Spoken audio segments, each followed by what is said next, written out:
That toy life. To catch these ghosts, you need the real Ghostbusters. Nice landing, Han Solo. Spaceships and Luke Skywalker sold separately. Batteries not included. That toy life. You know what we should do? We should like change that up next year and just add like an extra like Run DMC type beat so that we can do that thing you always got to do when you're like renewing something. You make it more terrible. Or, just at the end of it, that toy life 2022. Or if that toy life. Or we'll just speed it up. Like we'll take away the percussion and speed it up. Yes. There we go. Like it is weird. It is weird how like shows do that. Like where they'll make these weird little changes. Two I know of that come to mind were Star Trek Enterprise and Boondocks. Just very weird changes. Like I thought, people may argue with me, especially Star Trek fans, but Enterprise is the only Star Trek show that has a song as a theme song for the show. It's weird because all the shows usually open with a score. No, this one. Who sings that? Who sings that? I really don't know. It sounds like Bryan Adams or something like that. Yeah, I remember that. Yeah, it sounded like a Bryan Adams. I think Bryan Adams may have done a cover of it at some point, or had done. No, really, he might before the show. I think it was already like a bigger. Maybe it was already a song like that existed. Maybe he had done a cover of it, but it wasn't long road. Yeah, but it was like whatever. It's inspirational for the credits. But I thought it feels like they had the full song in the first season, and then all the other seasons after that, they kind of I don't know. It's weird. They speed it up. They try to try to give it that jazz, and it's weird. Yeah, it's weird. It's the same. We're talking about the Star Trek intro Star song. Trek Enterprise. Oh, yeah. And it was just weird because they started it with an epic song, and then the seasons after that, it's just they sped it up just a little bit. And I don't know. I remember they added a little bit more, maybe some more percussion to it or something like that. But they jazzed it up. So it's like it's been a long time getting from. And it's just kind of weird. So, but then Boondocks was really cool because the first season was like this really cool, like percussion feel, like beat, like real good beat, hip hop song with piano. You could hear piano in the background and stuff. And it was just this awesome piece. And then the seasons after that, they just removed all the hip hop from it and the percussion, and it's all done with the piano, which sounds good. It sounds really good, but it feels flat because it feels like they just snatched instruments away from it, and instead of hearing you don't hear that anymore. You hear and I'm like, wait, why did they remove the beat? Because it just had more of a to it whenever it was the first season. But I don't know. That's just something where it's like I don't hate the new versions. It's just such a weird how they. I just picture these guys in a room with cigarettes and they're just like, speed it up, No, sing that part you just sang again. That was what good. Me? No, who me? Yeah. Oh. Which part? You want the hip hop verse? Because you got no. The and you hit the yeah. It's just like a really cool. It sounds great, but it's just the piano line. They cut out everything else, and I'm like, it's cool, but I don't know. Anyway, but that's kind of weird. I know that there's probably I don't know if y'all have any examples of that, but no, not really. Good. There you go. There's my contribution. With Bye, that guys. segue. Well, you know what? This is our 50th episode too. I'd noticed that. Wow. Yeah, Are we 50 that episodes. old? Yes. Yes, we are. And being that we're getting to the end of the new year, we may or may not be able to fit another episode in before the end of the year. I thought you were about to say before we get to the end of the series. Before we get to the we reach the end of our run. But gonna go through some top fives of 2021. We each put together some top fives in terms of movies, TV shows, and action figures, and maybe if anybody's got any just favorite one things of the year, like a comic or book, we'll throw those in. I'm sure Ashley's got something worst, like a worst of the year he can throw to us. Maybe I can do something like that. Maybe. But how about we start with movies? Okay. How does that sound? Should we kind of go around laying the groundwork, like you said? Is there any special does it have to be certain kinds of movies? Well, I think we had discussed it. I think a little bit this previous week. I think we were saying just kind of sticking kind of in that kind of geek culture kind of realm, just so kind of sci-fi movies, fantasy, comic movies, superhero type stuff. Something if it falls in that category. So probably not like, oh god, what was it's like some indie drama or something like that. Probably so like I can't put House of Gucci or no or Licorice Pizza. No. That's the two. I'm just saying I haven't watched either of them, but that's the two movies I'm seeing a lot. I do want to see them because they're two of my favorite directors. But I'll get to it eventually. I guess. Let's keep it pop culture-y, for sure. Related. Well, who goes first? That's the question. Who goes first? That's up to y'all. I mean, should we kind of go one at a time around? Like, and are you ranking yours 5, 4, 3, 2, 1? I'm gonna rank. Yeah, I have mine listed 5, 4, 3, 2, 1. So I'm gonna start. From How about this? We'll let Ray go down. last because I think Ray probably put the most effort into us. He's going to have it really layered out, and we could probably really discuss it because we're probably going to tear him to shreds. I want to tear him to shreds. I definitely didn't do this in like 20 minutes before the show started. Right. I took all week. How about this, Ashley? Go ahead and go. What's your? We'll go alphabetic. So we're doing movies first. Movies. We'll start movies first. Yeah. So I went back. So what I did was to prepare for this, I went on the internet and I looked at all the 2021 movies, and then I pared it down to the movies that I actually saw. And there's not that many movies that I saw. I mean, there's probably 20 or so movies, but the ones that fall into the pop culture realm, there wasn't that many. So, I had to narrow it down to 5. And number 5 was a Dwayne Johnson movie. Oh, what do we got? Jungle Cruise. I have not. I haven't seen that one. Yeah, it's it was one of those movies that we saw on Disney Plus. My wife was like, "Oh, let's watch Jungle Cruise," and I was not all that enthused about watching Jungle Cruise, to be honest. But after sitting through it, I was like, "That's a pretty good film." I had a good time watching it. So pleasant surprise. Yeah. And so I had to rank it over a few other superhero films that I was just very disappointed in. So Jungle Cruise came in at number 5. Okay, good. All right, Austin, what you got? Oh, so we're just going to go around and we're just going to go. Yeah. Well, I don't have an order. I'm just going to give you like, let's say I would easily put. Because I've got 2 really good ones. I want to save them. Yeah, save your best for last. Golly, I don't know. I think I'd put Home Sweet Home Alone on that list just because it was because it was one of those like really funny. Like I don't know why, but like it was like that or 8-Bit. I mean, I think 8-Bit Christmas is going to be on that list, but because that one just gave me the same kind of feel. But they're both to me they were both the same movie. Like 8-Bit was a ripoff of Christmas Story, and Home Sweet Home Alone is just a rip off of Home Alone. Yeah. But they both in their own way, to me, they kind of go with it. But anyway, I would say Home Sweet Home Alone just because I had such a great time watching it, like just laughing at it and hurting. So it was just a good memory this year. So that'll be at the bottom, number 5. All right. For me, my number 5 was not very surprising, but for me it was Dune Part 1. I really enjoyed how Denis handled like that world. Did a lot of building through, like not sitting around explaining everything. So much of it was just through show. The whole I hate the concept because it sounds so pretentious, but the whole idea of show don't tell. But he followed it in such an engaging way. You kind of just see how this world works, and you don't feel like you're being sat down and just explained everything, So for me, it's fun. It was a fun setup or engaging setup, and I'm ready for part 2, however long that's going to be. So that was my number 5. And I think that's why it didn't make my number 5. I mean, my top 5. But because there was me coming in, never read the books, never really watched the first movie, I felt a little like, what, who, how?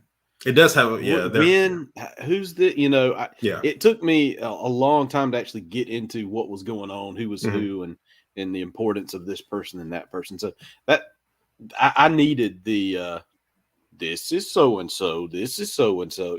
I needed like baby to be my hand held to explain this one to me. Yeah. All right. So next Austin. up for you, Ashley, or Austin, did you have any comments about Dune? Well, I was going to say Dune's up there. I was going to put Dune probably at number 3 or something, because it was a really good movie. Like you said, it just scratches the surface. That's the thing, is I hope that when they put it out on home media, that there's like an extended version, because I know there's a lot of deleted scenes. I would just like to see it in an extended cut, but I really want to go back and see it again in IMAX. So yeah, I mean, I would definitely. I enjoyed it. It's interesting though to see how they're going to fill out the second half, like the second movie. So I'm sure that the second movie is going to have a lot of kind of like stuff that we never saw in the books. It's going to have a lot of Zendaya. Yeah, it's going to have a lot of her too, probably. So they got to make up for it, because I heard people were mad about that. But I even thought that when they cast her, I'm like, well, God, she's not going to have a whole lot of screen time if they're not going to do, because I remember her part in the book, and it's not till way later she comes in. Yeah, the back. And even with this movie, they were stretching it. They were really trying to make sure they show you that Zendaya's in this movie. Just hang on, like she's coming. Promise. But yeah. Promise.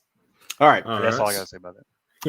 Okay, so number 4. Okay. This was a movie that is about to come out on Disney Plus next month. And it's one of those movies that I saw, and I really, really want to go back and see it again to dive into it a little bit more, and that is Eternals. Oh, yeah. I heard that was coming out next month. Yeah, and it's a really good movie. I thought I enjoyed it, and but there was so much in it that you really need to watch it multiple times, so I can't wait for that. But that is my number 4 movie. Anybody want to pick it apart, or have y'all even seen it? I have not seen it. I haven't seen it. I want to see it.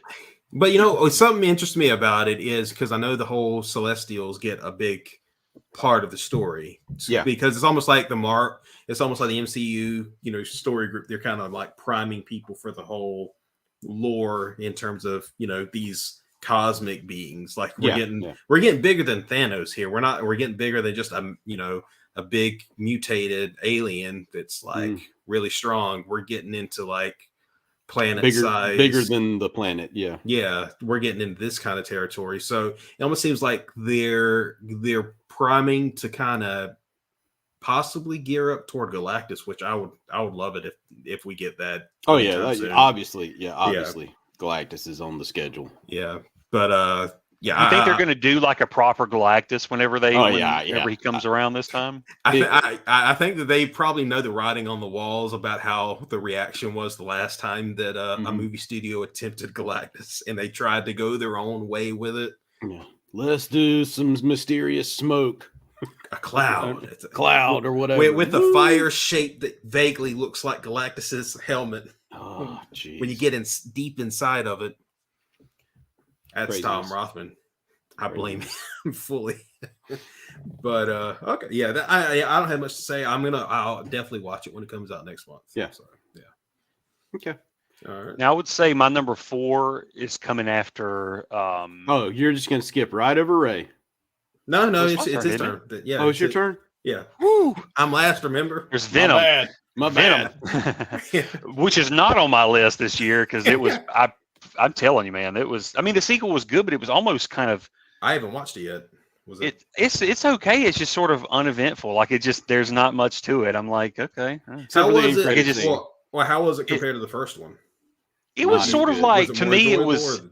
I feel like the first one may have been a little more enjoyable. The second one just kind of felt like, I don't know, like it felt like it was meandering. Does that make sense? Actually, like it just felt like it just. They were waiting for. You're just trying to come up with an excuse to put Venom and Carnage together to fight, but I don't know, like they didn't really. There wasn't like a blockbustery feel to it. It just felt like it. I don't know. It didn't feel all that big. It sounded or like that it was like the runtime is very lean. Especially. Yeah, that's what I was saying. It just feels like it was a lean movie. Like maybe they just made a lot of cuts. I don't know. But my number 4 probably would be like along that theme, because I will say there's a lot of movies I haven't seen yet. Like Eternals is one I haven't seen yet, but I would say number 4, Sweet Home was a comedy. This one would be a comedy, but it's better to me was Barb and Star Go to Vista Del Mar. That came out. That was 2021. Oh, okay. Yeah, that was March. We all watched that together. That was a fun watch.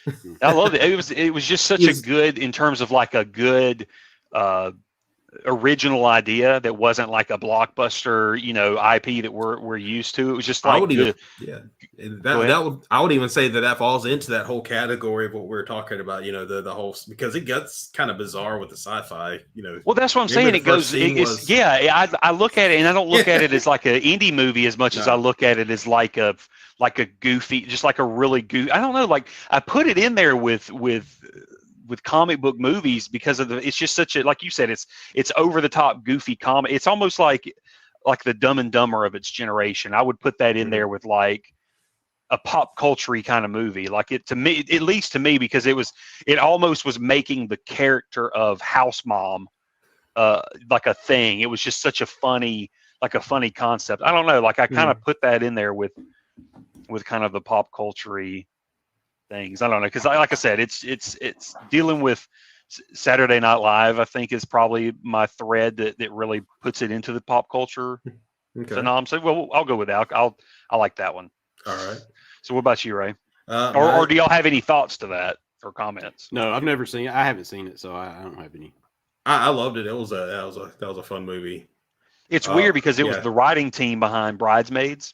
But Bridesmaids was more nothing but nothing like Bridesmaids at all. Right. It was like the same writers, but instead of having like Kristen Wiig be the main character, and it was like almost, because Bridesmaids it was like a chick flick. I mean, it was like their parody of a chick flick, of where we take something that like a really big moment in a woman's life and just parody the heck out of it to the, I'm saying, you surround that concept with the craziest of scenarios that actually exist. They probably have happened, but it's still in the confines of like a chick flick is what they call it. So, but then you get Barb and Star, and it's like a whole other beast. It's completely goofy. They don't take themselves seriously at all. Like it's like I said, it's like a Dumb and Dumbery type movie, but even more in the obscure, because it gets into like what government plots and all this kind of stuff. What was it's like it, a Ray? mad scientist. There's like a mad scientist kind of thing. Yeah, it was just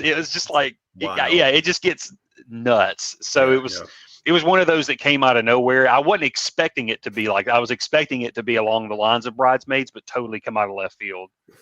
That was a fun movie. My number 4 actually gets an MCU movie, kind of like Ashley's for Shang-Chi. That was my number 4 pick. I was looking forward to watching it going into it when I watched it on Disney Plus, because I like Simuli. And I thoroughly enjoyed it. Me and my wife both were just like, we got hooked in, and we were game to finish, watch through. I think we might have paused for bathroom breaks, but it wasn't one of those movies where we were like, let's pause this, we can go do some other stuff, and then we'll come back and watch it later. No, we started it, and we were like, we're gonna finish this. We're gonna it's a great movie. Enjoyable. Great movie. Great, fantastic. Great. Yeah, it's a struggle for me because I love that movie. I was trying to see if I could fit it into the top 5, but to me it would easily beat out the Home Alone movie. But I was trying to like think of something that I actually had like a really physical reaction to, like something that I enjoyed. I thought Shang-Chi was great. Like it like I said, the cinematography was amazing, and the story was great, the acting was great, everything was good. I don't know, I guess it just didn't completely, I don't know, like it was one of those like a Marvel movie where it was almost there, but it wasn't like something that I'm going to say it's my most favorite thing ever, but it was great. I probably end up watching it again and change my mind and say like, this is the greatest thing ever. See, that's I just want to go back through them again is what I'm doing. So it's almost like I've seen it once, but now I've got it ready to go. So, cause we're going back through them again, and then I'm just going to re-experience it. Well, that's kind of where I was. I kind of had that same sentiment, but for Black Widow, like it was, there were a lot of great pieces to it, great performances. There were some like I think I said this to Austin last time we kind of hung out, was like some of my favorite stuff in the film was the quiet stuff, like the quiet scenes. Like there was the scene with Alexei and Yelena. I think she'd gotten mad about like something to do with their past, something like that, and he just came back there and tried to talk to her, and he's really not equipped to handle these situations. In my hand. Yeah, and then he finally remembers that stuff, from when they were kids, and he starts singing, "Bye Bye Miss American Pie," and she starts singing along with it, and like stuff like that. That was great, but then it just kind of falls back into like we got to get this. We have to get the bombastic blockbuster stuff. So how bombastic can we get it? Let's have a floating fortress in the sky. Yeah. I will say they did get the fighting. They were like, they did prove that they still had like the rough, like hand-to-hand combat that we were always familiar with Black Widow. I did like that they tried to make that as ingrained into the DNA as possible of that movie. Mm-hmm. Yeah. So there was a lot of stuff, but there was just things about it that didn't get it to where it would have been in my top 5. Yeah. All right. Well, next up for you, Ashley. My number 3 is Black Widow. hey, different strokes. Yeah. Man. I mean, it worked for me. Mm-hmm. And I don't know if maybe watching something else is just like made Black Widow so much better now, and I don't want to go into spoilers or anything, but I mean, I'm really impressed with Florence Pugh. Yeah. So, the weird thing about Black Widow was it was an unfortunate victim of the head power of the MCU at the time, kept like creative power. Who was it? Ike Perlmutter. And he was the one that was kind of pushing the stuff about, he kind of refused to do women female-led movies, like, or a solo female. Or black-led movies. Yeah. Once he was out, we started getting more of the diverse stuff, like, Black Widow, Black Panther, Captain Marvel. Captain Marvel, Eternals. Because you think about it, Black Widow's story, stuff like that, it really deserved to pop up earlier than it did. Like it should have been in that. It should have been in that pre-Infinity era of lineups. Because that's when it was set, obviously, and then they did take advantage of the fact that they knew what was coming, so that they added their little post-credit scene with Yelena. Mm-hmm. But I felt like it would have been it would have been able to have benefited more, if they'd had people that trusted it in the property more at the time, because it felt like more, I don't know, a disservice I would almost say to Scarlett. Yeah, because you could have brought in somebody like a Robert Downey Jr. or a Chris Evans if needed at that point, because after that, I mean, they were done. They weren't not coming back. But I think the only way we'd ever see Tony Stark or Steve Rogers again is if multiverse, you'd have a different actor playing a multiversal variant of it. I'd say you're closer to seeing Chris Evans come back than you would be Robert Downey Jr. Yeah, I could see. For maybe a cameo here, which is strange, I mean, maybe there's some stuff behind the scenes that Robert was more like, I don't want to deal with that drama. Maybe it was like behind the scenes, like producer studio type stuff, where he may have had fun playing the character, but towards the end, it got so like because it does look like there is a limit on creative freedom in terms of this story, because you have to hit these story beats in these stories. You have to have these, but there's a formula to it. Yeah, there's a with formula the Marvel movies. Yeah, it seems like it's a very engineered, like it has to, and it works. Not not that that's a bad thing, but I don't know. Maybe that I mean, I wouldn't know without asking him, and even then, he probably won't tell me the true answer. Oh no, but maybe one day.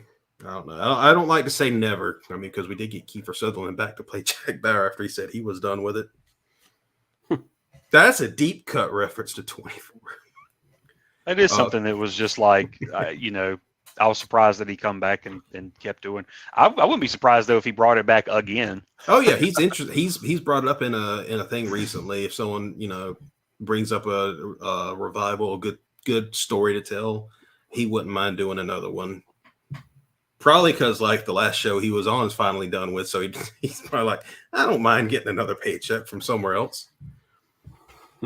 But so Austin, your number 3. Your number three, Black Dune. Widow. What's yours? Dune. Dune. Yeah, I was gonna joke around, and be like Black Widow. No, I'll do Dune. Dune was great. It was like in the top 3. It was, like I said, it was a big cinematic achievement. I mean, it was like the cinematography looked really good. Mm-hmm. The story, in terms of them trying to get it as close to the book as possible. Mm-hmm. I mean, I thought it was great. I mean, they changed a few things. They made a character. They changed, like the sex of a character and stuff like that. But it had no. I mean, it's just like it had no effect on the story. Yeah. And I don't know. It was just like I said. It was just a really good big movie that had hype to it. Like we had high expectations, and plus I just feel like that director. He's just such a good director. I knew he was going to pull it off, and I thought that everybody. I mean, I thought everybody did a great job. It was hands down way better than the David Lynch version. I mean, unfortunately, I hate to be mean, but it's just I don't know. Like, I didn't see Virginia Madsen come up and explain the world to me for 5 minutes when the movie first started. So I was thinking, like, am I not going to like this film? Yeah, it was handled. A lot of that exposition and a lot of that world building and stuff was so well handled in that movie compared to his. But yeah, I mean, it would probably be my top 3. All right. My number 3 is Godzilla versus Kong. Actually. What? Yeah, that one's that one's like Black Widow and all that. It definitely goes in probably my top 10 because that one's a good one. That one was just, its story is extremely simple to the point that some stuff happens under ridiculous circumstances. Yep. But man, if I didn't just have a blast watching it, though, especially, in the big fights that happen, like I loved, like the battleship fight was so much fun. Oh, yeah. And also, the big Shanghai. It was Shanghai, wasn't it? I think the final one. Or Tokyo, no, it wasn't Tokyo. It was somewhere in China. It was either Hong Kong. It was Hong Kong or Shanghai, one of the two. But I can't remember that big finale. Well, man, that was fantastic. I just enjoyed seeing these two big behemoth, iconic monsters just going at it. Oh man, it was. Yeah, they did a good job of the fight scenes between them two. I remember that was really good. It has been a while since I watched it the one time when it premiered. That was in March or April or something like that? It was March, yeah. I just remember it being really good. I want to buy it. I heard there's a 3D copy. I want to watch that and see how it looks in 3D. Because you said, and plus there's a lot of stuff in that movie where it's almost like a ride, because they're in that ship. Yeah. That futuristic ship flying around and stuff. Yeah, that looks like it's ready-made to just like that premise is ready-made to be like a Universal Studios ride. Exactly. It was about the feeling I got like when in Rise of Skywalker when they were doing the light speed jumps. I was like, oh my God, it's the same thing. It's like both movies were serving like their respective like park rides or something. Yeah. So it's like whatever. But I enjoyed that one for sure. Yeah. Yeah, did you get to see it actually? Yeah, it was in my top 10. It just didn't make top 5 for me. Yeah, I don't know if we're going to get more MonsterVerse and Legendary. I don't think they've made any, I don't think they've announced any plans of where they're going to go after this. I wouldn't mind seeing more. I hope maybe they do come up with a deal to do some more stuff with it. But yeah, that even if that did turn out to be like the final one, that's a great one to end on. But I would not. I wouldn't want them to end it. No. I wouldn't want them in it if they did. Like if they just didn't do anything. That's it's still a great movie. Like it didn't end on like a cliffhanger or anything. It had an ending, right? But no, I feel like if they would just end it there, start over, and if we kind of gave it maybe a couple of years, and then start like kind of redo the monster movies again, but maybe have a like a fresh perspective or something. I don't know. I kind of want to be scared by these things, or at least Are you- nervous. You remember how the '98 Godzilla campaign was? That sounds like you want to watch Shin Godzilla. There you go. Watch Shin. Yeah, I Godzilla. do want to see that. I haven't watched that, and that's much been on my more- list for a long time. That's much more of a horror aspect of Godzilla. Yeah, Oh, but I man, mean, like, yeah. not just that, but just the Ooh. fact of a monster instead of me just watching like cartoon on the screen. Mm-hmm. I do want to back off and come back at it as like monster movies, like big scary monsters. Mm-hmm. And I don't know. I mean, like I said, I don't know how you would do it. I don't know. I want some new perspective on it. Something epic. Okay. All right, so Number two, Zack Snyder's Justice League. Yeah. Yep. So Oh wow! So that one came. I guess that does count. I didn't think about considering it since it was, but it is a separate movie. it is. It's totally different. I mean, it is totally different than the crap we got. That one at least deserves an honorable mention from me. It's not in my top 5, but I agree with you. I would at least give it honorable mention. Yeah, the movie just hit all the marks, did everything it needed to do. It totally flushed the other Justice League crap out of, down the toilet and said goodbye. See you later. And it was epic. So congrats, Zack Snyder. Yeah. You're number 2 on my list. It was one of the few movies where I've watched, where you've seen an alternate take of a director's movie.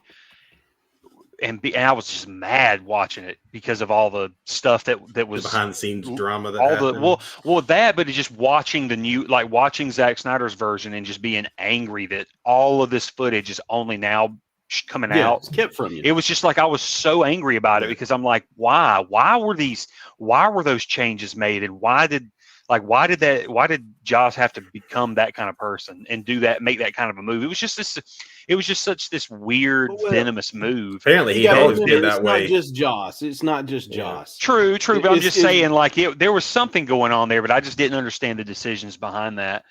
Especially with the movie when Zack's came out, and I don't know, man. It was just such a good take on. It was a good final act to something they had been building towards, and then but it also made me feel like I was really wanting to see the future of that series. I always wanting to see beyond that. Yeah. So it just made me angry because I've seen other stuff, like we've seen the Dick Donner cut of Superman 2, and it's like, oh, that's an interesting take on it, but it doesn't take away from Richard Lester's version. No. But this totally upended everthing and changed. Yeah, this one was just like, I'll never watch Joss Whedon's again. I'll never. It's just that was. I agree with you. It was definitely a great movie. All right, Austin. What you got? My number two. I would say number 2. No, this one, Suicide Squad would be number 2. I was going to say Suicide Squad was number 2. It was fun. Cinematography was amazing. I mean, the music obviously was great. I love the director. The action was big. Had a huge, big act. I mean, it was just like a very entertaining movie. I mean, I had some people I knew. There was a lot, and I liked that it introduced me to people I didn't know.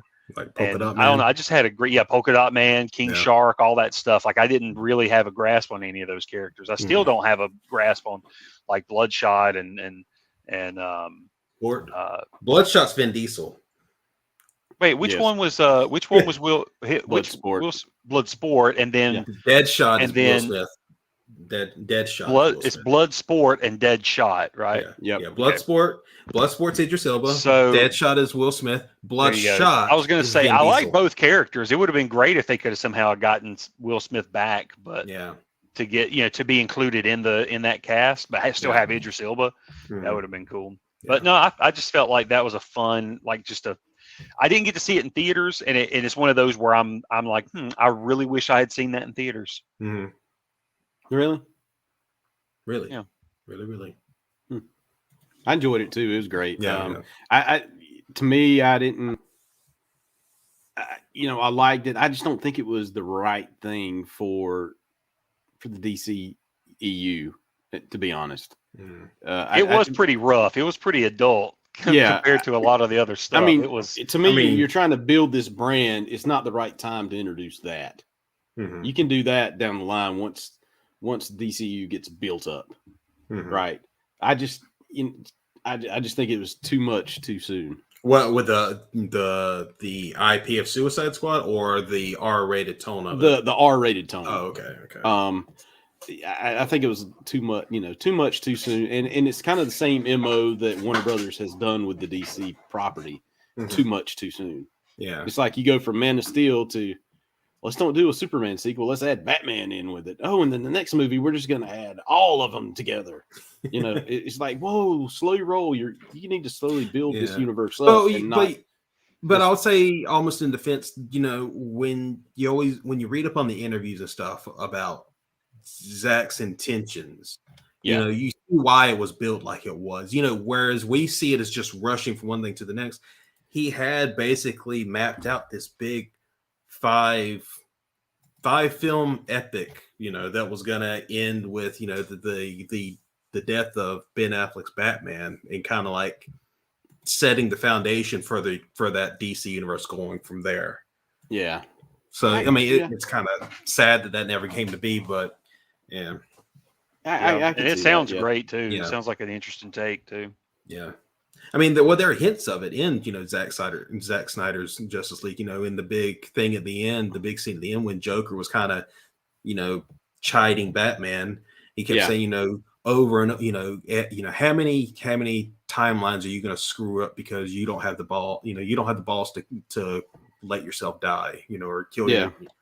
And, I think that's what, that was supposed to lead up to that, him realizing he's going to have to sacrifice himself to set everything right. And, But so I guess moving on from that, my number 2 was I lost my little Zack Snyder's Justice League. Actually, my number 2. So it's same as yours, Ashley. Okay. Yeah, it works. Yeah, I was gonna say I just didn't think that for some reason I didn't consider it as it was just like I feel like it was almost like a TV event or something like that. But no, that one definitely is up there for me. I would at least knock out Home Alone and put that one in there because that was a good. See what preparation does for you. I know. See what it does. It's it's almost a number 1, but my number 1, like I just enjoyed it so much. I'll explain my reasons why, but when I get to it, but yeah, it was fantastic. And even for something that's 4 hours long, they did it in a very digestible way. Even if you feel like someone who's like not looking forward to the prospect of watching a 4-hour movie, and we're living in the age of binge watching where people watch episodes back to back. 4-hour film on HBO Max shouldn't be that big of a deal. And he even gave you chapter breaks there. Yeah, chapter breaks, and the pacing for that it's still great. I didn't find it. I didn't find it boring. I didn't find myself falling asleep during it. It was a well paced story, and for a 4-hour movie to have good pacing, that's a big thing to be able to do.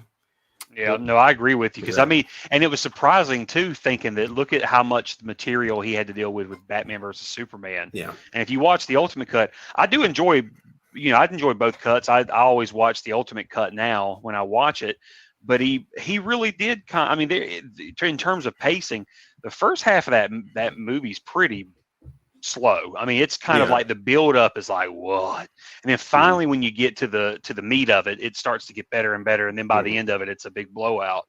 So it is weird how Justice League was to be even a longer movie, a 4-hour movie, like you said, the pacing to me was perfect. It was just boom boom. To me it was never dull. It could have kept going, to be honest with you. If they had told me there was an 8-hour cut, I'd be like yes. All right. Number 1. Numero uno. Number 1. We've already mentioned it. Shang-Chi and the Legend of the Ten Rings. That's your number 1. Okay. Yes. The best movie by far to me of the year. Now, I'm saying that with the caveat, this year has not ended. And there's a little movie coming out tomorrow that will probably be my favorite, even though I haven't seen it yet. Well, if we what do comes out tomorrow, is it Spider-Man or is it Spider-Man No Way Home? Wow, so I forgot that comes out. Yeah, if we happen to record, if we get to record another episode, if we do get to record a one before the end of the year, maybe we can kind of just go back over real quick and say, revisit our top 5 movies. Yeah, or do All right. What's your number 1, Austin? Number 1, easy, Ghostbusters. Ghostbusters Afterlife. Jason, right. That was, I mean, it could have been No spoilers. a disaster. I'm not going to give any spoilers. I'm just going to say it could have been a disaster, or it could have just been a movie where I was like, good effort. Okay. But I just, they nailed it. I mean, it's kind of a no-brainer, man. I was like, if they fail with this, I'm going to be super mad, because I mean, this was Jason Reitman handling it, and man, does he nail it. I mean, the tone. I don't know. All I can say is don't read, if you've read any because I have read some critic reviews, and they're ridiculous. It's one of those movies where I'm like, wow, it's almost like a repeat of like older movies. Like some of our movies that we loved growing up, a lot of them weren't well reviewed critic wise, but audiences love it. Yeah. This is one of those where the critics are just like, it's whatever. No, if you're a Ghostbusters fan, this movie will blow you away. I mean, it's perfect. Especially in terms of like kind of a closing of one chapter, but leaving open to the future. It's just a beautiful movie, and the special effects were great because of the combination of your CG and your puppetry and stuff like that. I mean, the animatronics. Oh my God, it's just one of those movies where it really tapped into the classic in perfect ways, but at the same time, it was almost like watching The Mandalorian, where you'll find at times you're like a kid playing with your toys in the toy box, like you got your Mando versus your Jawas and all that playing in the Sandcrawler. It just felt it was just a really fun movie where I wondered how you could set a movie not in New York and have it still play in the sandbox of the Ghostbusters world, and this movie surpassed it. Like I didn't expect to be entertained as much as I was by the story of it. So I mean, I don't know if neither of y'all have seen it yet. Nah, not yet. I plan to some point. I was going to say I'm probably gonna have to wait for it to pop out on video at this point. Yeah, I was gonna say it shouldn't be too long. I've already seen like pre-orders and stuff up, but it's definitely, if you're a Ghostbusters, and if you're not a Ghostbusters fan, it's probably not going to be your cup of tea, but it's definitely for the fans. Yeah, it's a love letter. I mean, Sony's dropping stuff quicker now. Venom 2 just came out this week, I think, on Blu-ray 4K. So I need to try to watch that, and so Ghostbusters should be not long. My number one, surprise, the Suicide Squad. I knew you were going to say the Suicide Squad. It was a close between that and Justice League, but I just keep remembering, like, I sat there with a stupid grin throughout so much of that movie, just pure enjoyment of it. It just, I mean, I'm not going to go too deep into it, but I enjoyed it just as much as you did. Yeah. I just to me, I didn't think it was the right time. Yeah. I mean, I maybe they're kind of embracing this idea of like at least doing something that Marvel hasn't tapped into yet, which is in not being afraid to tap into that more adult side of the characters. I mean, because we got Peacemaker coming up in January, so so it's not like it's taken over their main line, but it's this alternate stuff you can kind of latch onto. To me, I just worry. You need, for something to really thrive, you need the kids behind it. Yeah. And if you can't take the kids to it, yeah, you're cutting out a good chunk of your audience, which is not letting the whole DCEU brand build. Yeah. I mean, that's what I'm worried about. But it looks like they're doing some things, Black Adam, the Flash. It looks I'll say at the end of the day, I guess DC is kind of understanding, rightly so. The Suicide Squad, just inherently in itself is not really a kid property to begin with. It is just in the title alone, you can't even, they couldn't even get that title. They couldn't even use that title brand in Legos because, it's got the word suicide in its name. They called them Task Force X. For anything relating to that squad. So, but again, that gets to my point of like, this was too early.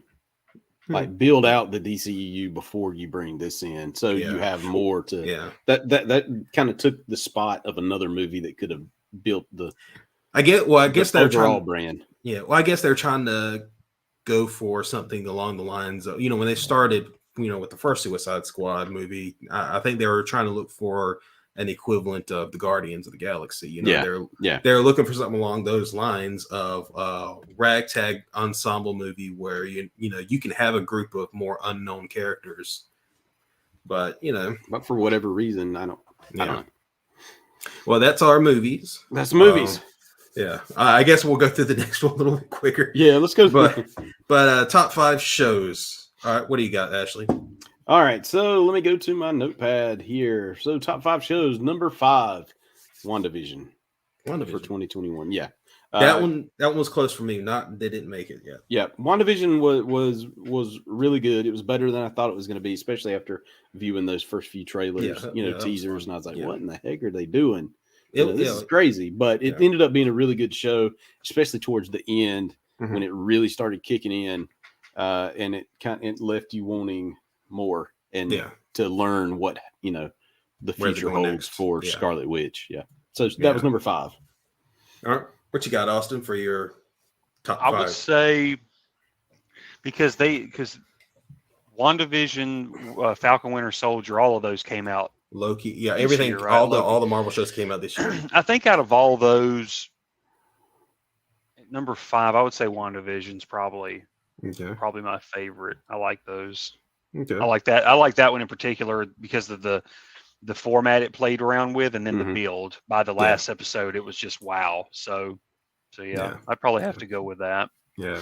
One thing I love from WandaVision, just a quick tiny tidbit that they added. I mean, it was part of the story, but seeing the undoing of the blip for the first time, seeing the people come back into existence, because we didn't see that in the Endgame. Yeah. All we saw was them already back. So seeing it start to happen. That was pretty incredible. Yeah. So for me, my number 5 was MCU show as well, Loki. Really? Yeah, that was a fun show. Great performances. I tried to fit it in there. I just couldn't do it. And I wasn't expecting to like it as much as I did, because I was thinking, how are they gonna get you to latch onto this Loki that hasn't had the experience of the main one that died, that was killed by Thanos? Because he had all these other films to like grow, to the point where he was self-sacrificing by the time we saw him, die in Infinity War. He wasn't nearly there yet. So you kind of see him go through this crash course of learning to actually start to kind of care about things, other than in just himself. So it was. Yeah, that was fantastic. I loved it. Yeah. All right. Number 4 for you, Ashley. All right. Number 4 for me is, and I've only seen the first half of this season because I don't have Netflix, but I will be getting it shortly.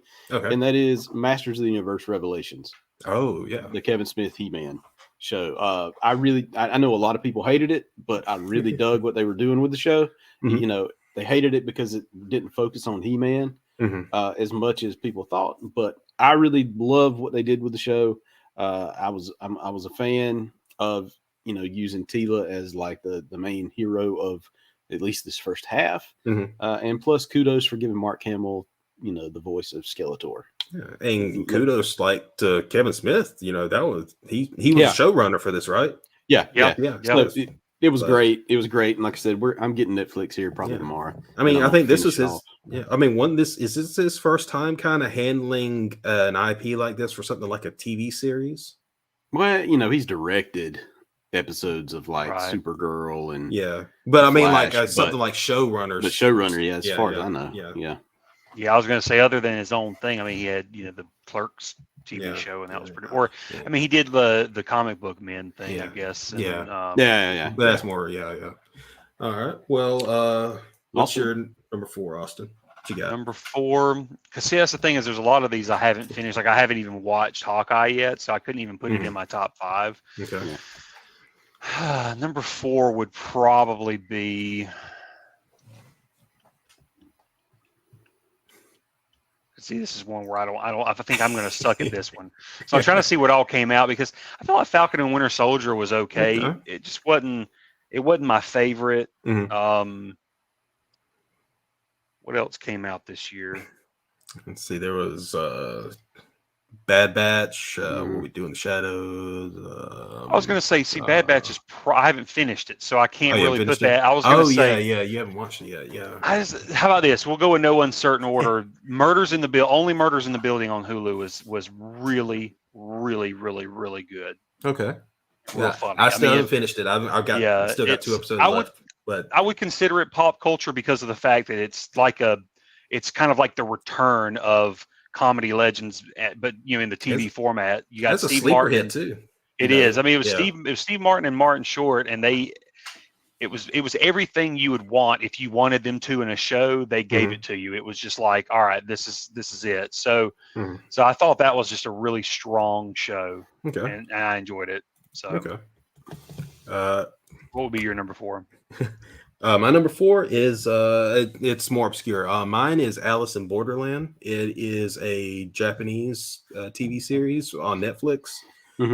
The basic premise is you follow this guy and his friends. They kind of suddenly get transported to this empty version of Tokyo or Japan as a whole, and they have these kind of games that they have to play to survive. And if they run out, they win these things from surviving and winning each game. They win something called Visa Days or Visas, and it lets them kind of go without playing these games for so long. But once they run out, if they don't keep playing a game, keep refilling their days, they die by a mysterious laser that just pops out of the sky through their head. It's a violent show, very wild. Like it's kind of got that kind of Lost feel to it. It's almost like Squid Game or something. Yeah, like that. Squid Game was what kind of got me watching because it came up as a related show. And Squid Game almost made it to this list, but I was so surprised by Alice in Borderland that I ended up just saying, "Man, I really love this. I can't wait for season 2." It's one of those kind of bigger mystery shows, kind of like Lost. You know how that kind of started that whole genre of shows, the big over-encompassing mystery thriller genre. So it's sci-fi genre. So yeah, number 4, Alice in Borderland. All right, so number 3 for me, and I promoted this on the show quite a bit when it was out. Jupiter's Legacy. No, just playing. Invincible. That came on Amazon. Invincible is really, really good. Stayed true to the comics for the most part. I couldn't recommend another TV show any higher than Invincible. Really, really fun TV series. Yeah. Not for the kids, but fun. I'm still getting my way through it. I've watched the first 3 or 4 episodes. I'm liking what I'm watching. I need to get back and finish it though.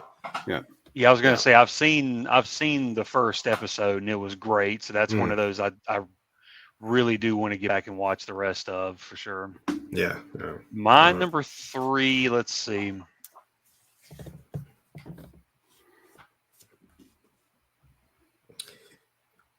Dead Air's the worst. Am I still here? Because I'm sure my internet dropped out for a second. It was actually a VPN dropout, but I would say Yellowstone is probably in the top 3. So we'll go with Yellowstone.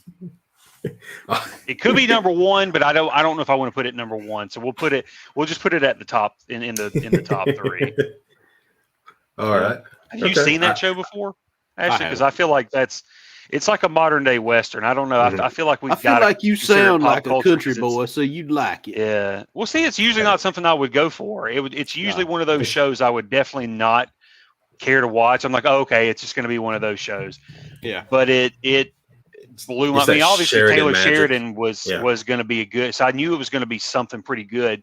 But I don't know. It was like this magical team up with Sheridan, but he got like all the best actors to just sing off each other. I mean, people I knew and then people I never had seen before, and they were just amazing. Like Kevin Costner, obviously, he's just obvious. Then you've got Cole Hauser. He's fantastic. It's like I'm so used to seeing him playing these different kind of characters. To see him play this Western rugged cowboy dude that just is scary. He's like an enforcer type. He's like a big enforcer for a kind of like an equivalent, like a mob boss's enforcer. Big bad enforcer. Yeah, he's Kevin Costner's right hand man, basically. Yeah. I mean, it's just but I feel like it's just such a great like modern day Western TV show. It's kind of like if it kept going, I'd be like, oh, it's the new Gunsmoke or something like that, because it's one of those kind of good. Even the like I've showed it to my mom. Candy's showed it to her parents. It's a great show. Adults love it. So yeah. I say adults. I say our parents, like our generation before us, really would dig it. So yeah, I haven't caught up yet. I need to catch up on this newest season, and it's just so it's still every episode just gets you more on the edge of your seat about stuff happening and bubbling over. All right, am I number 3? What We Do in the Shadows. 3 vampires, 4? No, not 4, but 3 vampires living in Brooklyn. Is it Brooklyn they live in, or is it Queen? I think Brooklyn. I think so. I know it's in New York. 3 vampires living in Brooklyn. Yeah, filmed by a documentary crew. They really can't function on their own without their familiar. Really. Oh yeah, have you never seen? Yeah, I've seen it advertised. I've just never watched it. It's really funny. Yeah. It's done like documentary style, but it's following vampires, and they're just it's just so funny. It's so funny, and plus the cast is just really funny. They're really what started out as a film, which starred and I think he directed it as well, Taika Waititi. Okay. Him and Jermaine Clement wrote it. Yeah. They're the same ones that created the show. They wrote the original movie, and they starred in the original movie together. But this TV series isn't them, because like their characters are New Zealanders. So in the film, it's all in New Zealand. And this new group in New York has got like Matt Berry. Matt Berry's the only one I knew of before the show started. But their characters actually do pop up like in little tiny, like little cameo every now and then. The ones from the film, because they work on it. They do write episodes and they do direct episodes. Taika and Jermaine. So yeah, that's my number. That's my number 3. All and right. Mark Hamill. Yeah, I was gonna say Mark Hamill. Yeah, he was fantastic in it. Yeah. Number 2 is a series that hasn't finished yet, but I'm just gonna go ahead and put it up there because it's so good. Hawkeye. That's my number 2. Solid choice. All year. I mean, each episode has gotten better and better. And they're building some exciting things for the MCU with this thing. So I'm not going to spoil anything because I know Austin hasn't seen it yet. But yeah, number 2, you definitely need to watch it. Yeah. All right. You got to watch that. My number 2 is probably going to be Hacks. It was this comedy show on HBO Max. That's just really, really funny. It's really funny and it's really good because of I'm a sucker for comedy, like especially stand-up comedy, or just not just of watching it, but just the world of it. I just love like comedians talking about comedy and comedians living like their lives, like especially when I'm a big fan of this movie called Funny People, and you follow like an aging comedian. Sandler. So with this one, it's like you're following an aging comedian in Vegas, but you throw in like a writer who's sort of like a new aged it's kind of like this new aged female versus the older version of woman that had to be stronger in different ways and things like that. And it's a great dynamic, and just it's funny, but it's like heartfelt. It's sad. I don't know. It made me feel everything, but I just thought, and Jean Smart, I mean, she is since Designing Women, she's been excellent, and she's great. She was great in Legion 24. She was in 24. She's great in 24. She won an Emmy, I think, for 24. To be like the boss, like the Professor X in Legion. I thought that was really neat. So that was a big comeback. But this show was almost like an even bigger comeback for her. Yeah. I've heard she's fantastic in it. Yeah. What about you, number 2? My number 2, The Bad Batch, Star Wars: The Bad Batch. I thoroughly enjoyed watching. And they did some stuff where Lucasfilm has started messing around a little bit with what is canon and what's trumping canon now. And that I can understand how that can irk some people. Like, I think they changed up a little bit the circumstances of canon in terms of the purge, but as a whole, it was minor though. Yeah. It wasn't anything. No, yeah. Any changes they've done so far have been minor, and but besides that, just the overall story and how these characters, how just I don't know, I really had a fun time, like seeing how the arcs of each character kind of went, like Hunter kind of becoming more of learning, kind of paternal instincts a little bit, Wrecker, kind of getting familial instincts, which was always, really sweet. But yeah, Bad Batch, a fantastic show. Definitely in my top 10. Definitely in my top 10. What is your number one, Ashley?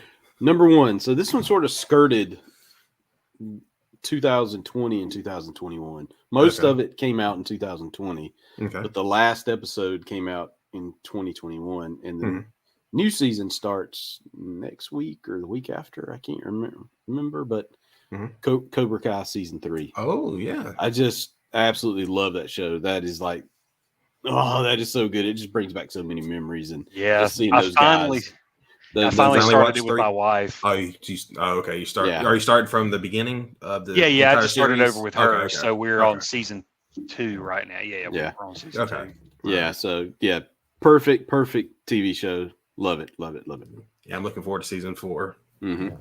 I would say number one's probably What We Do in the Shadows is probably going to be my number one, because it's just and plus it's something me and my wife share. I mean, that and It's Always Sunny are two of our big comedies that we watch. Same. But I don't know, I kind of left that one out just purposely, it was too easy. But What We Do in the Shadows is definitely number one, or at least in the top 3. It's just so funny. And like you said, Matt Berry's, he's a legend in it. Oh, but everybody else, even the people I didn't know, they're all really great in it. And the stories have been real funny. Mark Hamill, his episode where Mark Hamill shows up is probably one of the best episodes, because it's one of Matt Berry's best episodes. So, I like that. I like that it has that marker. I can say, it's the episode with Mark Hamill, because it truly is one of the best episodes they ever did. Yeah, like the whole premise is so basic too. It's just Mark Hamill is another vampire, and he's mad at Matt Berry because he came to his bed and breakfast and did not pay. And he wanted his respect for it, and they were going to duel to the death. And then Matt Berry became his character ran off out of cowardice, to the point that where did he run off to? What state was it? It was I can't remember. It was like a country. It was like middle America. Backwoods town. He could have been in Texas or Alabama, and he just started over. Killed the owner of a bar. Took over the bar and named himself Jackie Daytona, human bartender. Human bartender. Yeah. And the only reason he could fool everybody was because he always had a toothpick in his mouth. If he took that toothpick out, it was like, hey. Everybody in town loved him. He was basically like a town mascot.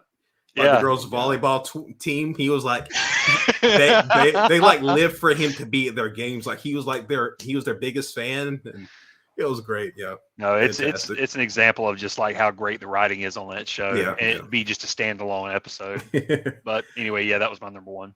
My number one, Hawkeye. Hawkeye is my number one.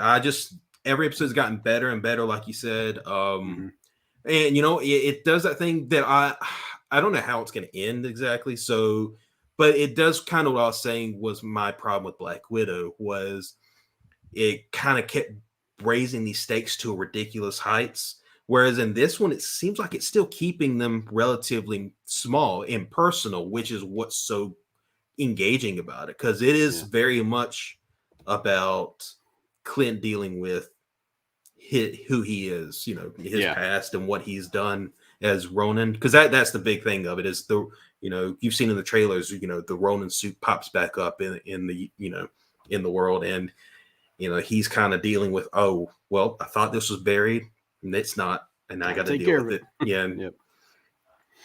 But that's my number one. Fantastic. Awesome. Yeah. Awesome. That's a good number one. Yeah. It was almost my number one too. Yeah. Renner, Haley Steinfeld, fantastic duo, great chemistry. I'm excited to see how it ends. Me too. All right, toys. Top 5 action figures. Toys. All right, here we go. Number 5 for me is from the Marvel Legends line, and that is, oh crap, Death Dealer. Death Dealer. Yes, that is a sweet, sweet action figure. Right, it looks awesome. I like it. From the paint on the face to the movement of the body and just the overall look of that action figure, man, you can't beat that. From the moment I got it, I knew it was one of my favorite. It's going to be one of my favorites of the year. So yes, Marvel Legends Death Dealer from Shang-Chi. Here's a quick question. 5. Here's a quick question to you, Ashley, for Death Dealer. Were you satisfied with how he was dispatched in the movie? No, I thought he was going to be like way more. It did come out of left field. He's like, oh, yeah. Okay, wow, you did nothing. All right, Austin, what you got? I'll say, let me share my screen. Yeah, I brought like mine, guys. I got mine up here, so I'll just pop them up. So I would say this is at least in my. I mean, this is definitely my top 5. I got this Batman Diamond Select statue, and it looks beautiful on my shelf, and I love it. That is sweet. You know, I'm switching mine out. I didn't bring this one with me, but you know, my number 5 is actually going to be my King Shark. I love that figure. Fantastic. I want one to build so a bad. figure. Yeah. Well, I would say either one of them, like the build figure or the one that came by itself. I mean, they're basically the exact same thing, just different pants designs. But yeah, I love the figure. Yeah, it's a great figure. Yeah, it's great. So yeah, that's my number 1. All right, what you got, Ashley, for your number 4? And for my number 4, look at him. He's so cute. For my number 4, King Shark. Yeah, that is it is a very, very awesome action figure. This is the one I have is the Build-A-Figure. Just cool action figure, huge, real hefty. Just love the way he looks. You can't beat that action figure for fun and just, you know, having a good time, just moving around, moving the arms and the leg, or not much for the legs, but moving the arms around and moving that mouth and just, you know, just saying King Shark's a shark, moving his mouth. You know, it's a fun thing. Yeah, and I will say that King Shark, you know, his 2 parts are a little different. There are some slight variations in the paint job. I think one is a bit more blended, I think, in terms of like how the darkness and the lights go together. Very minor. It's not, you know, if you're holding them up to each other and then looking, like you'll see the differences. But yeah, very minor stuff. Oh, okay. Yeah. All right. What you got for your number 4, Austin? I think I would probably put this as at least in the. We'll do that as number 4. Turbo Man. The Turbo Man re-release was awesome because the packaging, you get the exact same packaging from the movie. Yeah, it's childhood. I just had to have it. It's great. Oh yeah. I got the doll. Yeah, I got the Turbo Man doll. You thought I didn't have the doll.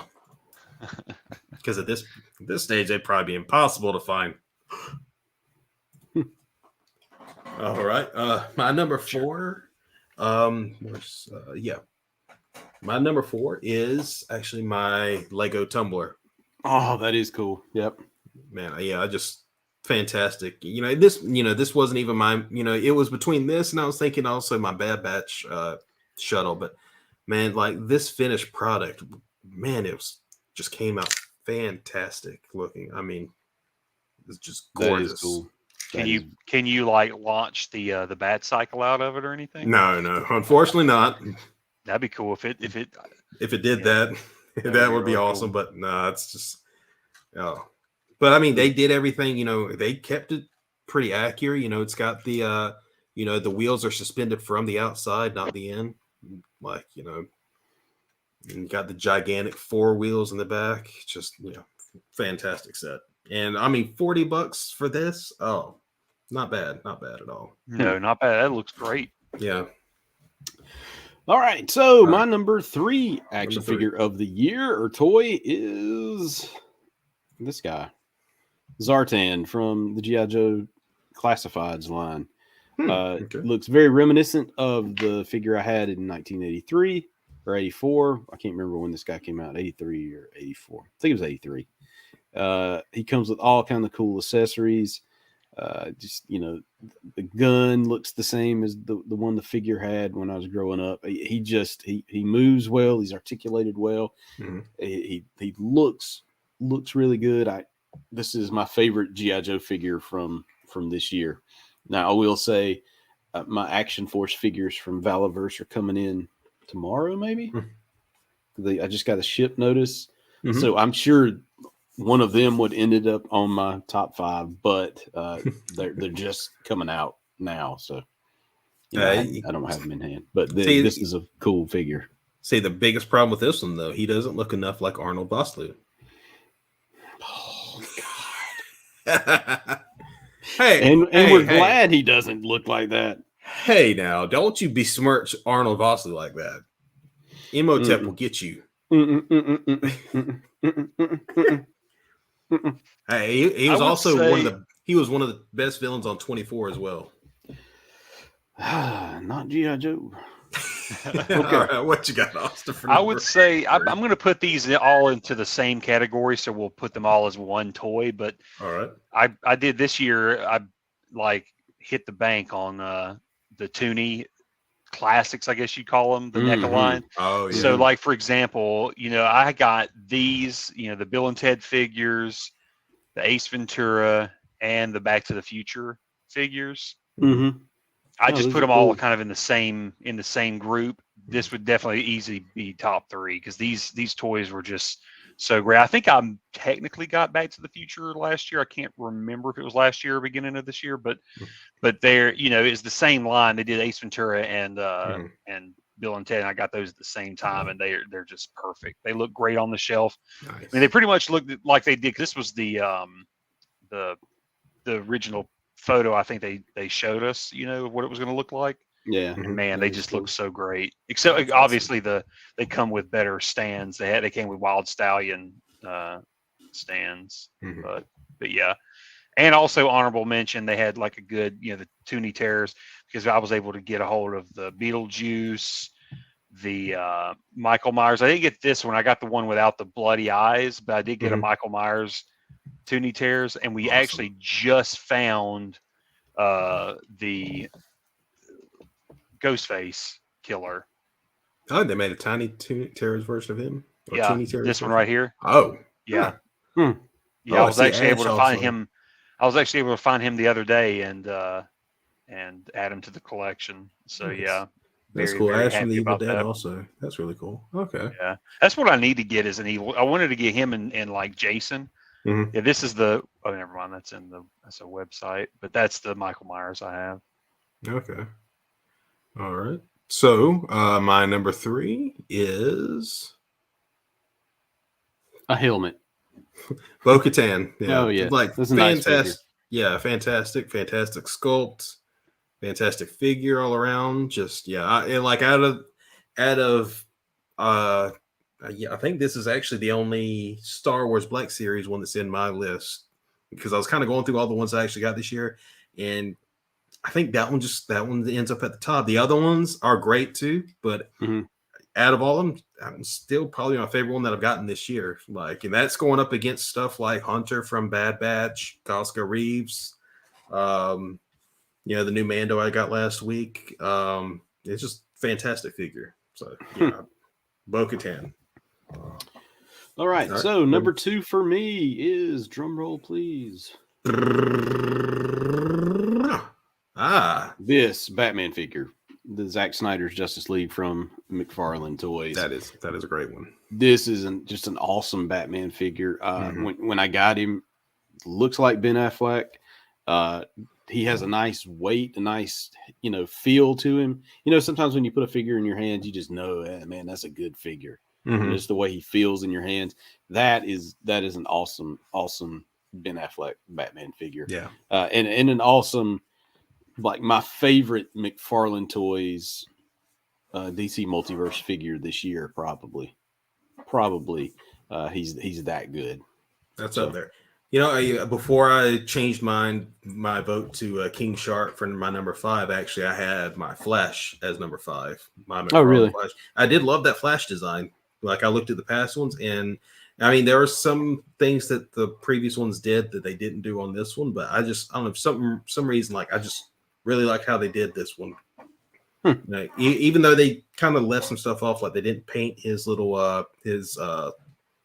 oh god, the little metal strings he had holding it together. Yeah. The metal straps. They didn't paint those; they just had them printed on. But yeah.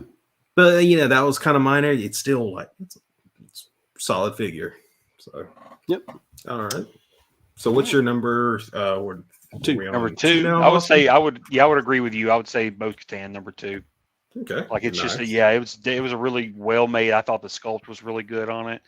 I mean, honorable mention goes to like Qui-Gon. I thought the Qui-Gon figure and Mace, the re-release, from Phantom Menace. I thought those were good, although they were older releases. But I thought they were at least honorable mentions. But yeah, Bo-Katan looks great. The features look great. I mean, I agree with you. It's just a good all around figure. All right. What about you? Your number 2. My number two is gonna be Homelander. Fantastic sculpt, fantastic figure all around. Cloth cape. So it comes with a cloth cape, nice. Yeah, and a couple hands, 3 different heads. How do you pose him? Like right now, typically I have him like this with a kind of right. disturbing cocked heads, like he's ready to fight. Because one fist is like he's basically holding a fist with his other hand. Yeah, you don't put him on like the rooftop of a building in the night and no, I have him turn him around and no, I just have him facing off against Superman and some characters that would probably be in the Suicide Squad, like Deathstroke. I was just kidding. I was talking about that scene. Oh, That shall not be named. Oh god, the scene, I forgot about that scene. Oh no, completely forgot about that. All right, so there's a reason I forgot about it. My number 1 is this guy right here. So this is the Diamond Select, Marvel Select Silver Centurion Iron Man. This figure is absolutely gorgeous. 7-inch scale, so it's a little bit bigger than the Marvel Legends stuff. Okay, but awesome articulation, has just as much as your normal Marvel Legends figure has, but this is the definitive version in action figure form of this suit, and this suit was my favorite because Iron Man has always been one of my favorite Marvel characters. I mean, when I hit my stride in reading comics, mid 80s, late 80s, when I went to the store and I was buying them with my own money, Iron Man was one of the comics that I bought, and this was the suit that he had in those issues, around issue 225 to about, I don't know, 280, 290 or something like that. I can't remember. But that whole run, I mean, he had this suit, and that's always been my favorite suit. And this figure, I was hoping was going to be really great. And when I got it, played with it, yes, it turned out to be really great. And it comes with a crap ton of accessories. I mean, probably 20 or so different accessories. We kind of got an adaptation of them in the MCU, didn't we? The drones that he used in Age of Ultron. Yeah, kind of based on Centurion, I think. No, there was in Iron Man 3, he had this suit that he used for like 5 seconds. One of the ones that kind of he went in it and came out of it. Yeah, and then in Iron Man 2, when he was fighting Whiplash at the race car. Oh yeah, that was suitcase supposed to be an homage Silver to it, the Centurion, design. but oh well. But that is my number 1 action figure of 2021. Okay, all right. What's your number 1, Austin? I'll actually call this one my number 1. It was actually a good surprise in the Superman Target exclusive McFarlane toys. I really, really enjoyed this. I mean, the sculpt was really good. The coloring on it was really good. I mean, I don't really see any imperfections. I mean, the only thing I would, whine about was the fact that the cape is just rubber. It doesn't, but other than that, I mean, it comes with a stand too. I mean, they give you a flight stand for the money. I mean, this is $20. I mean, you get a lot for your money. I just felt like this was a good buy. This is something I've always wanted, like a really good, like up-to-date Superman figure besides just my older one. I wanted something. Plus, I really loved Henry Cavill as Superman. Yeah. Yep. So yeah, so happy with this figure. They did a real good job. Nice. Awesome. My number one actually is going to be Casey Jones from Ninja Turtles. Nicka. Yes. Fantastic. Like, just so much is fantastic about this figure. Yeah, like, it looks from including all of his weapons that he carries around to the actual Elias Koteas face sculpt. Just fantastic all around figure. And just like so much detail about it too. Like I said, like I even love that the satchel he carries is removable. You know, it's just one you actually have to put onto him. I love that. You know, it could have been so easier and cheaper for them to just, you know, have it molded on or glued on, you know, to his back. But, you know, they went the extra mile and just, you know, really made a full solid figure there. So, I agree. Yeah, multiple head. I think 2 heads, a couple different versions of hands, so you can even get something more obscure like this specific kind of hold that's just for something like a hockey stick. So love it. So sweet. Kudos to NECA. Yeah, they did a good job with that one. Yeah. So that's I think that's all of our movies, TVs. Are there any single things anybody wants to mention that they really loved, like that they want to recommend, like video games, books, comics, anything? Nah, I mean, I'm playing Marvel's Avengers right now. It's really good so far, but I mean, I don't know that I would like recommend it above and beyond anything else. Yeah. So far, I kind of would recommend it, and then I kind of wouldn't, because there's a lot of microtransaction stuff. That the whole concept. Yeah, it was a really bad deal that they did, because there's a really solid story in that game. If they just kind of stuck more with that format without forcing all of this other junk into it that wasn't needed, they would have had something really, really, really solid. So Guardians of the Galaxy was really good. Like that came out of nowhere, and that was a great game. So I'm waiting. Y'all will enjoy that when you get to do it next week. I think. I might recommend this one because I finally finished it. It's not something that came out this year. This is a couple of years old, but the Guardians of the Galaxy Telltale series, finally finished that. That was pretty fantastic story. Don't go in it expecting a light story. I mean, it's fun, it's light, but it gets some heavy themes. Like I was almost in tears at the end. I was choking up a little bit at the end. It was. I'll have to grab that. Yeah. I mean, a big thing about it is a big through theme of it is loss, because you really kind of deal with a lot of each character's like the loss that they've had over their life. You know, like obviously like Quill and Drax. You know, we both know their kind of backstories from the films, but they add some stuff for like Rocket, which is a really sad one, and some stuff happens for Gamora. So it's like you kind of see how they've handled, how they deal with it, and kind of what happens when this idea or this thing pops up in the universe that could possibly reverse these losses that they've had. You know, what are you going to do about it? You know, I'm Mary Poppins, Joe. But yeah, that was a fantastic game. All right, so I guess that's it. That's it for this episode. Hey, we did, man. I didn't think we'd get through it, but we did. We packed a lot in this one. That's a full episode. I think we might be able to get an episode in before the end of the year, but we'll see. We probably will. We'll see if anything got displaced in our list, like specifically movies and I guess TV shows. Yeah. But I'm sure it will. I'm sure we'll have more stuff to add. Maybe action figures too. I don't know. Who knows? We'll see. All right, man. Until next time. This is That Toy Life. Bye, y'all. That Toy Life. That's gonna be my new final sign off. Bye, y'all. Nice landing, Han Solo. Spaceships and Luke Skywalker sold separately. Batteries not included.